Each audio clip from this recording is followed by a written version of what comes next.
नमस्कार, मैं सतीश जायसवाल आपका सेशन 2 में स्वागत करता हूं। सेशन 2 में आज हम कक्षा 6 विषय हिंदी इकाई 3 एक समझदार नन्ही एकम का अध्ययन करने जा रहे हैं। सेशन 2 की शुरुआत करने से पहले हम सेशन 1 के बारे में थोड़ी जानकारी प्राप्त करेंगे। सेशन 1 में हमने देखा था कि एक नन्ही बतख बिच्छू की जान बचाती है, फिर भी बिच्छू उसे डंक मार देता है। जब नन्ही बतख अपनी माँ के पास जाकर पूरी घटना कहती है तो माँ उससे कहती है कि बिच्छू अपनी गंदी आदत का गुलाम है, भले ही तुम उसकी जान बचाओ लेकिन वह तुम्हें डंक मारता ही रहेगा। अब हम सेशन 2 की शुरुआत करेंगे। कक्षा 6 विषय हिंदी इकाई 3 समझदार नन्ही। बिच्छू गिड़गिड़ाने लगा, बहन मुझ पर दया करो। नन्ही का मन डोल गया। उसने सोचा हो सकता है इसने अपनी गंदी आदत छोड़ दी हो। नन्ही ने बिच्छू को दोबारा जीवन दान दिया। बिच्छू अपने स्वभाव के अनुसार उसे डंक मारने के लिए आगे बढ़ा। नन्ही उसका इरादा समझ गई। वह मुस्कुराकर बोली, बिच्छू भाई ठिठक क्यों गए, डंक मारो। प्रस्तुत गद्यांश में बिच्छू नन्ही बतख को प्रार्थना करता है कि बहन मुझ पर दया करो और मुझे बचा लो।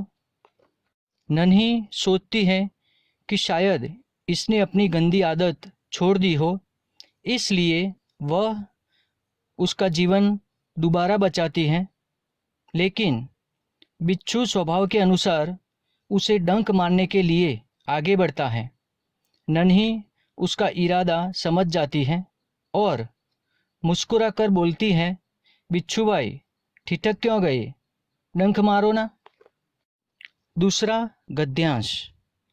बिच्छू शर्म से पानी पानी हो गया।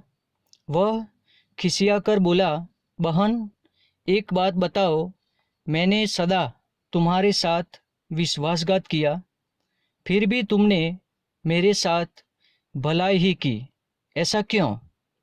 नन्ही बोली, भलाई करना मेरा स्वभाव है। मैं तुमसे बदला लेने के लिए अपनी अच्छी आदत क्यों छोड़ दूँ। मेरा काम बचाना है। मैं मुसीबत में पड़े को बार बार बचाती रहूँगी। तुम्हारा काम डंक मारना है, तुम मारते रहो, देखती हूँ कौन जीतता है। इस गद्यांश में हम देख सकते हैं कि बिच्छू बहुत ही लज्जित हो जाता है और वह नन्ही बतख को कहता है कि मैंने तुम्हारे साथ सदा विश्वासघात किया, फिर भी तुमने मेरे साथ भलाई क्यों की। नन्ही कहती है कि भलाई करना मेरा स्वभाव है। मैं तुमसे बदला लेने के लिए अपनी अच्छी आदत क्यों बदलूं। मेरा काम बचाना है, इसलिए मैं बचा रही हूँ।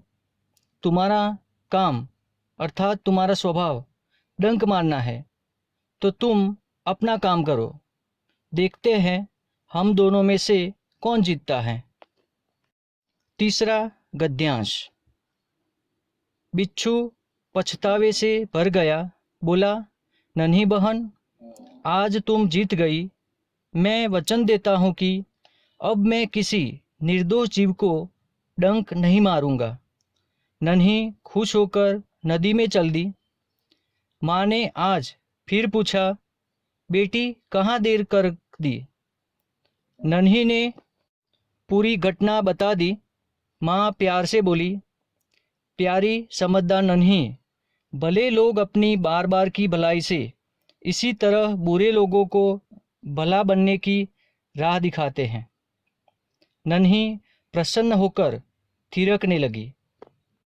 इस गद्यांश में हम देख सकते हैं कि बिच्छू को बहुत पछतावा होता है और वह नन्ही से कहता है कि मैं वादा करता हूँ अब से मैं किसी भी निर्दोष व्यक्ति को डंक नहीं मारूंगा। नन्ही खुश होकर नदी में चली जाती है। वह पूरी घटना अपनी माँ को बताती हैं। माँ भी खुश हो जाती है और कहती हैं कि इस बार बिच्छू ने तुम्हें डंक नहीं मारा, अर्थात हम अपना अच्छा स्वभाव नहीं छोड़ेंगे तो बुरे लोग एक दिन अपना बुरा स्वभाव छोड़ देंगे। यह सुनकर नन्ही प्रसन्न हो गई।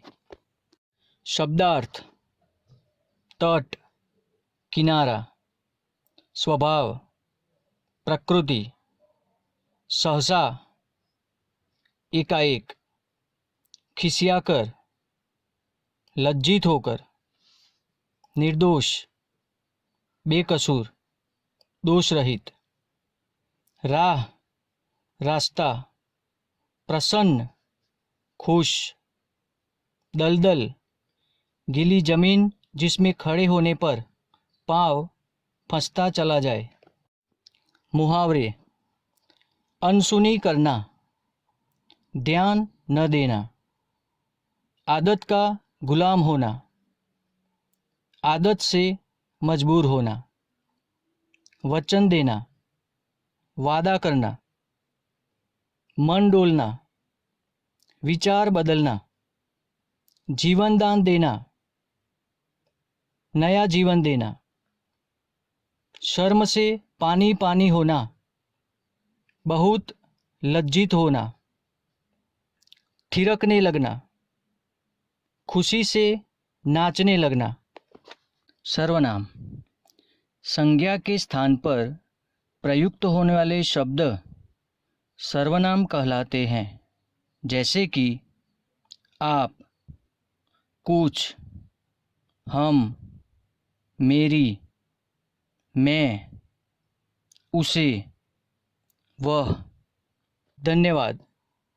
प्रिय छात्रों, हमने सेशन 2 में इकाई 3 समझदार नन्ही का अध्ययन किया।